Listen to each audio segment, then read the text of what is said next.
ஏன்னா இந்த அலையன்ஸ்ல அதாவது என்டிஏ அலையன்ஸ்ல பிஜேபி ஏடிஎம்கே அலையன்ஸ்ல வந்து எவ்வளவு வேணுமோ அவ்வளவு அடிச்சுக்கிட்டு எல்லாம் ரத்த வளார ஆகி எல்லாம் முடிஞ்சு செட்டில் ஆயாச்சு, எல்லாம் அமைதி ஆயிட்டாங்க. ரைட்டுப்பா, எல்லாம் சண்டை போட்டோம், முடிஞ்சு வச்சு இப்போ எல்லாம் அடுத்த படம் ஆரம்பிச்சு வாங்க, எல்லாம் ஒற்றுமையா இருப்போம்னு கிளம்பியாச்சு.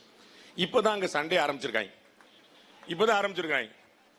இவங்க வந்து 2 வருஷம் முன்னாடியே போட்டு டயர்ட் ஆயிட்டாங்க. 2024 சண்டே எல்லாம் போட்டு முடிச்சு இப்ப செட்டில் ஆயிட்டு நம்ம எல்லாரும் யோசிச்சாங்க, பிஜேபி ஏடிஎம்கே எதுக்குப்பா இவ்வளவு சீக்கிரம் 2025 ஏப்ரல் 2026 ஏப்ரல்ல வரப்போற தேர்தலுக்கு 2025 ஏப்ரல் ஏன்பா செட்டில் ஆனீங்க அப்படின்னா, நம்ம வந்து அவ்வளவு அடி அடிச்சிருக்கோம் பரஸ்பரமா, அது பூரா செட்டில் ஆகணும் அப்படிங்கறக்கா 1 வருஷம் முன்னாடி அந்த காயம்லாம் ஆறி வடுவெல்லாம் மறைஞ்சு இப்ப வந்து சரியா போச்சு. இப்பதான் இந்த பக்கம் வந்து திமுக காங்கிரஸ் கூட்டணியில அடிதடியே ஆரம்பிச்சிருக்குது.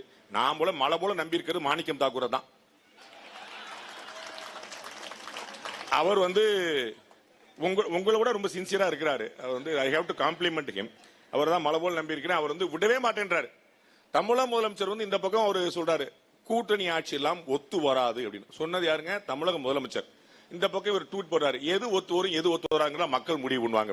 அடடா அடடா அடடா, இது பிரமாதமா இருக்கு. நாங்க எங்களுடைய உரிமையை தான் கேட்கிறோம். என்ன பண்ண பேசுறாரு? காங்கிரஸ் கட்சியில இருக்கிறதே 1-2 பேர் தான்.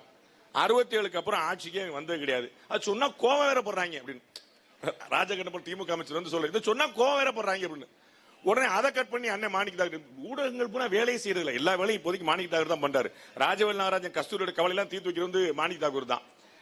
அவர் உடனே கட் பண்ணி எடுத்து நியூஸ் 18 தமிழ்நாட்டில் வந்து அதை கட் பண்ணி எடுத்து போட்டுட்டு, நாங்க ஒன்னும் எதுவும் பங்கு கேட்கல, எங்களுடைய உரிமையை தான் கேட்கிறோம். நீங்க 177 போட்டிட்டு 130 தானே ஜெயிச்சீங்க, நீங்க தோத்த இடத்துல தான் கேட்கிறோம். என்ன சிந்தனை இந்த மாதிரி ஒண்ணு யோசிக்கவே முடியல.